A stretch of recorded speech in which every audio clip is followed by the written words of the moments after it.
Jika menginginkan perilaku yang stabil dan dapat diduga, Anda memerlukan lingkungan yang stabil dan dapat diduga, di mana segala sesuatu memiliki satu tempat dan satu tujuan, menjadi lingkungan di mana tempat kebiasaan bisa terbentuk dengan mudah.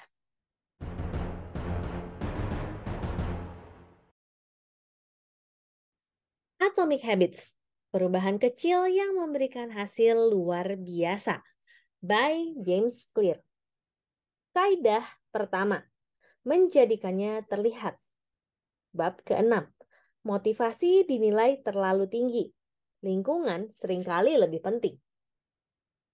Bagian yang keempat, lebih mudah menghubungkan kebiasaan baru dengan konteks baru daripada membangun kebiasaan baru di hadapan petunjuk-petunjuk yang saling bersaing. Sulit pergi tidur lebih awal jika Anda menonton televisi di kamar tidur tiap malam. Sulit belajar di ruang tengah tanpa teralihkan jika di situ pula Anda selalu bermain video game. Namun, jika melangkah keluar dari lingkungan normal Anda meninggalkan bias-bias perilaku yang ada di belakangnya. Anda tidak bergumul melawan petunjuk-petunjuk lingkungan lama yang memungkinkan kebiasaan-kebiasaan baru terbentuk tanpa interupsi. Ingin berpikir lebih kreatif? Pindahlah ke kamar yang lebih besar, ke beranda di puncak bangunan, atau ke gedung dengan arsitektur yang ekspansif. Berhenti dulu bekerja di ruangan yang biasa yang juga terhubung dengan pola pikir Anda saat ini. Mencoba makan lebih sehat. Sangat mungkin Anda bertindak secara autopilot ketika berbelanja di toko swalayan yang biasa. Cobalah pindah ke swalayan lain. Lebih mudah bagi Anda untuk menghindari makanan tidak sehat ketika otak Anda tidak secara otomatis tahu di mana letaknya di toko yang baru. Kalau sulit mendapatkan lingkungan yang sepenuhnya baru, coba definisikan kembali atau atur ulang lingkungan yang sudah ada. Ciptakan ruangan terpisah untuk bekerja, belajar, berolahraga, menonton, dan memasak. Mantra yang ternyata berguna bagi saya adalah satu ruangan, satu kegunaan. Ketika memulai karir sebagai pengusaha, saya sering bekerja dari sofa atau meja dapur. Ketika malam tiba, ternyata sulit bagi saya untuk berhenti bekerja. Tidak ada batasan yang jelas antara akhir waktu kerja dan awal waktu untuk pribadi. Apa fungsi meja dapur saya? Kantor atau tempat makan? Apa fungsi sofa saya? Untuk bersantai atau untuk berkirim email? Semua terjadi di tempat yang sama. Beberapa tahun kemudian, akhirnya saya mampu pindah ke rumah dengan ruangan terpisah untuk kantor saya. Tiba-tiba, bekerja adalah sesuatu yang terjadi di sini, dan kehidupan pribadi adalah sesuatu yang terjadi di luar sana. Lebih mudah bagi saya untuk mematikan dulu sisi profesional pada otak saya ketika ada batasan yang jelas antara kehidupan kerja dan kehidupan rumah tangga.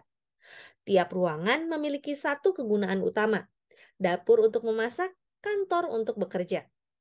Kalau mungkin, hindari mencampur konteks suatu kebiasaan dengan yang lain.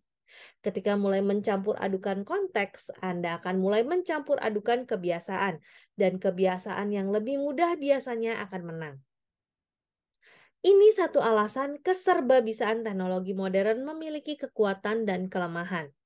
Anda bisa menggunakan ponsel untuk bermacam-macam keperluan yang menjadikannya alat yang dahsyat. Akan tetapi, ketika Anda dapat menggunakan telepon untuk mengerjakan hampir semuanya, sulit menghubungkan alat itu dengan hanya satu tugas. Anda ingin produktif, tapi terlalu mudah bagi Anda untuk membuka-buka media sosial, memeriksa email, dan memainkan game setiap kali Anda membuka ponsel. Petunjuk yang diberikan kacau balau. Anda mungkin berpikir, Anda tidak mengerti. Saya tinggal di New York City. Apartemen saya seukuran ponsel pintar. Saya memerlukan tiap ruangan untuk memainkan bermacam-macam peran. Saya paham.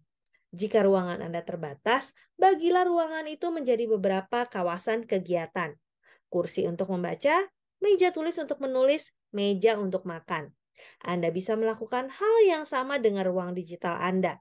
Saya kenal seorang penulis yang menggunakan komputer hanya untuk menulis, tablet hanya untuk membaca, dan ponsel hanya untuk media sosial dan pesan teks. Setiap kebiasaan harus mendapatkan satu rumah. Jika Anda mampu mempertahankan strategi ini, Tiap konteks akan terhubung dengan satu kebiasaan dan pola pikir. Kebiasaan berkembang dalam situasi-situasi tak terduga seperti ini. Fokus datang secara otomatis ketika Anda sedang duduk di meja kerja. Relaksasi menjadi lebih mudah ketika Anda berada di ruangan yang dirancang untuk tujuan itu. Anda lebih cepat terlelap ketika itu satu-satunya yang terjadi di kamar tidur. Jika menginginkan perilaku yang stabil dan dapat diduga, Anda memerlukan lingkungan yang stabil dan dapat diduga. Lingkungan stabil, tempat segala sesuatu memiliki satu tempat dan satu tujuan, adalah lingkungan tempat kebiasaan dapat terbentuk dengan mudah. Demikian Atomic Habits bab ke-6. Saya Roswita Anggraini, sampai jumpa di bab selanjutnya. Terima kasih.